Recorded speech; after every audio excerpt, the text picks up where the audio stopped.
Hello' friends, আপোনালোক সকলোকে বহুত বহুত স্বাগতম মোৰ ইউটিউব চেনেললৈ। ফ্ৰেণ্ডছ, মই আজি আকৌ এটা পাৰফিউমৰ ভিডিঅ' লৈ আহিছোঁ।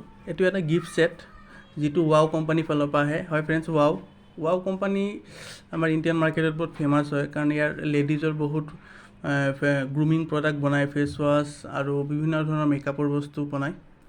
চ' এই পাৰফিউমো বনায়, ৱাও কোম্পানীৰ পাৰফিউমো বনায়। মই এটা পাৰফিউমৰ গিফ্ট ছেট কিনিছোঁ। এইটো ইয়াত 3টা পাৰফিউম আছে, 30 ml 3টা, আৰু 3টা বেলেগ বেলেগ টাইপৰ পাৰফিউম। প্ৰথমে বাকচটো চাওক, ইমান ধুনীয়া বাকচ। এনেকুৱা লাগে যে জুৱেলাৰী বক্স টাইপ মানে ডিজাইন কৰিছে বাকচটো। ধুনীয়া বাকচটো, বহুত হেভি কাগজৰ একদম মোটা কাৰ্ডবৰ্ডৰ বক্স, আৰু পিছত ইয়াৰ ইনফৰমেশ্যন দিয়া আছে। ইয়াৰ MRP হৈছে 1300 টকা, কিন্তু ইমান টকা পে' কৰিব নালাগে। অনলাইনত আপুনি এইটো, মইতো কিনিছোঁ এইটো 450 মান টকাত, কিন্তু আপুনি 500 টকা 550 টকাৰ তলত পাই যাব। মই অফাৰত কিনিছিলোঁ 450 টকাত এমাজনৰ পৰা। আপোনালোকে যদি বিচাৰে তেনেহ'লে 500 টকাৰ তলতে পাই যাব। চ' বাকচটো খোলো চাওক, 3টা পাৰফিউম এনেকুৱা ধুনীয়া হিচাপত আছে। 3টা সৰু সৰু বটল, ইমান কিউট বটলকেইটা, বহুত ভাল লাগে। এইটো মই ফাৰ্ষ্ট যেতিয়া এইটো খুলিছিলোঁ মই বহুত ইমপ্ৰেছ হৈ গৈছিলোঁ বাকচটো দেখি পেলাই, আৰু বটলকেইটাও বহুত কিউট, ভাল লাগে। গ্লাছ বটল, হাৰ্ড আৰু ডাৰ্ক ব্ৰাউন কালাৰ বটলকেইটা। 3টা বটল ছেইম, খালি ভিতৰত থকা লিকুইড পাৰফিউমৰ গোন্ধকেইটা বেলেগ বেলেগ। চ' মই আপোনাক এটা এটাকৈ দেখাই আছোঁ 3টা পাৰফিউম। এটাৰ নাম হৈছে দাৰ্জিলিং ডিউ, এটাৰ নাম হৈছে আপোনাৰ টেঞ্জৰ টুইলাইট, আৰু এটাৰ নাম হৈছে ড'ন ডিউডাৰ্ছ। 3টা বেলেগ বেলেগ নামৰ। চ' আৰু ইয়াৰ যিটো কেপটো চাওক, লাগে দেখাত ছেইম কাঠৰ নিচিনা, কিন্তু একচুৱেলি এইটো কাঠ নহয়, প্লাষ্টিকৰ কেপ হয়। মই দেখাই আছোঁ কেপটো চাওক, এইটো কেপটো বহুত হাৰ্ড কেপ, ঢিলা বা লুজ নহয়, বহুত টান কেপটো, একদম ষ্ট্ৰং, আৰু একদম দেখাত ছেইম মানে কাঠৰ নিচিনা লাগে এইটো কাঠৰেই হয়, কিন্তু কাঠ নহয়, একচুৱেলি প্লাষ্টিকৰ হয়। আৰু ইয়াৰ স্প্ৰেয়াৰবিলাকো বহুত ভাল, একদম ধুনীয়াকৈ স্প্ৰে ওলায়। চ' ফ্ৰেণ্ডছ, দাৰ্জিলিং ডিউৰ স্মেলটো, ইয়াত প্ৰথমে নোটকেইটা কৈ দি আছোঁ কি নোটছ আছে। দাৰ্জিলিং ডিউছ আপুনি টপ নোট আছে আপোনাৰ মেণ্ডাৰিন, লাইম, তাৰপিছত হাৰ্ড নোটত আছে ক্লেৰিচেছ, কৰিয়েণ্ডাৰ এণ্ড পিয়নি, এণ্ড বেষ্ট নোটত আছে ওকমোজ, ভেটিভাৰ এণ্ড চেণ্ডেলউড। চ' ইমানবিলাক নোটছ আছে, কিন্তু ইমানবিলাক গোন্ধ পোৱা নাযায়। ইয়াত আপুনি যেতিয়া প্ৰথমবাৰ স্প্ৰে কৰিব, তেতিয়া আপুনি এটা ক্লিন, এটা চুইট, এটা লেমন মেণ্ডাৰিনৰ গোন্ধ পাব, যিটো এটা অৰেঞ্জ আৰু নেমু টাইপ এটা লাইমৰ এটা গোন্ধ পাব, আৰু লগতে আপুনি এটা কৰিয়েণ্ডাৰ, এটা ধনিয়াৰ টাইপ এটা গোন্ধ পাব লগতে পাব। আৰু তাৰপিছত এটা মিঠা চুইট, আৰু এটা আপুনি এটা ভেটিভাৰৰ গোন্ধ পাব। ভেটিভাৰ হৈছে এটা খাচ, আমি খচ বুলি যে কওঁ, তাৰপৰা যিটো ৰস ওলায় সেইটো দিয়ে পাৰফিউমৰ বনায়। তে এই পাৰফিউমটো আপুনি এটা ফ্ৰেছ চুইট, এটা কৰিয়েণ্ডাৰ, ধনিয়া টাইপৰ এটা ধুনীয়া চুইট স্মেল আহে, আৰু বহুতেই ভাল লাগে। মই আপোনাক যদি এটা অলপ হিণ্ট দিওঁ, আপোনালোকে বহুতে চাগে এটা clean and clear face wash আছে ন, এইটো ইউজ কৰিছে বা এইটো গোন্ধ পাইছে। ক্লিন এণ্ড ক্লিয়াৰ ফেচ ৱাছটো যিটো টাইপ গোন্ধ আহে ন, এইটো তেনেকুৱা হিচাপত অলপ গোন্ধ আহে, কিন্তু তাত কৰি অলপ বেলেগ হয়, কিন্তু ছেম টু ছেম নহয়, কিন্তু তেনেকুৱা নিচিনা লাগে, আৰু বহুত ভাল লাগে গোন্ধটো। লাষ্টিঙো ভাল।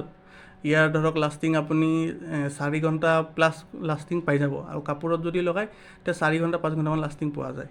বহুত ভাল লাগে, মই নিজে ইউজ কৰিছোঁ। নেক্সটটো হৈছে আপোনাৰ টেঞ্জৰ টুইলাইট। এইটো নোটছকেইটা কৈ দি আছোঁ। ইয়াত কি কি আছে, ইয়াত আছে আপোনাৰ lemon, neroli, jasmine, orchid and basil, আৰু বেষ্ট নোটত আছে চেণ্ডেলউড, চিডাৰউড এণ্ড পাচুলি। চ' ফ্ৰেণ্ডছ, এইটো যেতিয়া প্ৰথমবাৰ ইউজ কৰিব, ইয়াত আপুনি এটা লাইট, এটা চিট্ৰেচি, এটা নেমুৰ গোন্ধ পাব। বেছি ষ্ট্ৰং হিচাপত পোৱা নাযায়, অকণমান এটা নেমুৰ এটা গোন্ধ পোৱা যায়। তাৰ লগতে আপুনি ইয়াত এটা ফ্ল'ৰেল গোন্ধ পাব, জেচমিনৰ।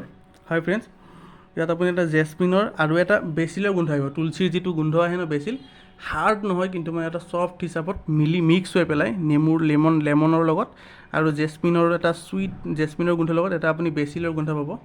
এই এইটো কি কয় নহয়, তুলসীৰ এটা লাইট গোন্ধ পাব। আৰু তাৰ লগতে আপুনি এটা চন্দনৰ গোন্ধ আহিব, ফিনিচিঙলৈ লাইট চন্দনৰ এটা গোন্ধ আহিব। আৰু এইটো একচুৱেলি ফ্ল'ৰেল গোন্ধ বেছিভাগ, এইটো ফুলৰ টাইপ অলপ বেছিভাগ গোন্ধ আহে, আৰু ইয়াৰ গোন্ধটো বহুত লাইট, বেছি হাৰ্ড নহয়, অকণমান লাইট গোন্ধ। আৰু ইয়াৰো লাষ্টিং ভাল, ইও আপোনাৰ ধৰক 4 ঘণ্টামান লাষ্টিং কৰি দিয়ে, আৰু যদি এইবিলাক ঠাণ্ডা দিনত ইউজ কৰে তেতিয়া 5 ঘণ্টাৰ ওপৰত লাষ্টিং পাব। কিন্তু এই গোটেইকেইটা পাৰফিউম গৰম দিনত ইউজ কৰিবৰ কাৰণে, এইটো ছামাৰৰ ওপৰত মানে বনাইছে, গৰম দিনৰ ৱেডাৰটোৰ ওপৰত ফ্ৰেছ হিচাপত গোন্ধটো বনাইছে। আৰু লাষ্টটো হৈছে ড'ন ডিউডাৰ্ছ।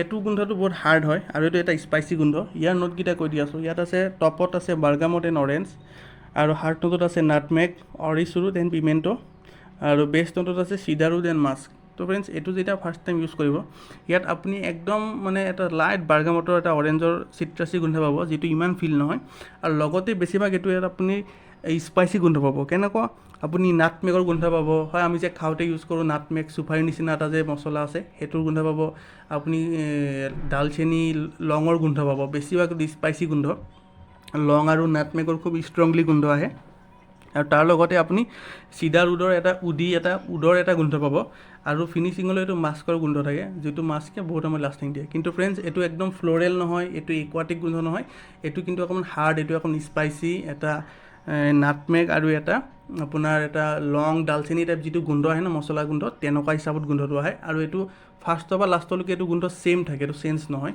চ' ফ্ৰেণ্ডছ এইটো মোৰ ভাল লাগে কিন্তু এইটো মোৰ চবতছে কম ভাল লাগে কিন্তু আপোনালোকে এইটো যদি কোনোবাই ভাল পায় হাৰ্ড স্মেল ইউজ কৰিব পাৰে চ' ফ্ৰেণ্ডছ এই তিনিটা ভিডিঅ' এইখিনিতে শেষ কৰিলোঁ আৰু তিনিটা কোৱালিটি বহুত ভাল প্ৰথম কথা কোৱালিটি ভাল লাষ্টিঙো ভাল 4-5 ঘণ্টা লাষ্টিং দি দিয়ে চ' ফ্ৰেণ্ডছ মই এইখিনিতে ভিডিঅ'টো আজি ইয়াৰ শেষ কৰিলোঁ আৰু মই যদি তিনিটাক ৰেট কৰোঁ ন চবতছে প্ৰথমে দাৰ্জিলিং ডিউটো 1 নম্বৰটো মোৰ ভাল লাগে ছেকেণ্ড টাঞ্জোৰ টুইলাইটটো মোৰ ভাল লাগে আৰু লাষ্টত মই ড'ন্ট ইউৰাছটো ৰাখিছোঁ চ' ফ্ৰেণ্ডছ আজি ভিডিঅ'টো এইখিনি সমাপ্ত কৰোঁ আৰু আগলৈ নেক্সট আৰু ধুনীয়া ধুনীয়া পাৰফিউমৰ ডিঅ'ড্ৰেণ্টৰ ভিডিঅ' লৈ আহিম যদি আপোনালোকে পাৰফিউম ফ্ৰেগ্ৰেন্সৰ গোন্ধ ভাল পায় জিঅ'ৰ গোন্ধ ভাল পায় আতৰৰ গোন্ধ ভাল পায় তে মোৰ চেনেলটো লাইক কৰিব ছাবস্ক্ৰাইব কৰিব মই ইয়াতছে বেহতৰ এটা প্ৰডাক্ট লৈ আহিম থেংক ইউ গাইজ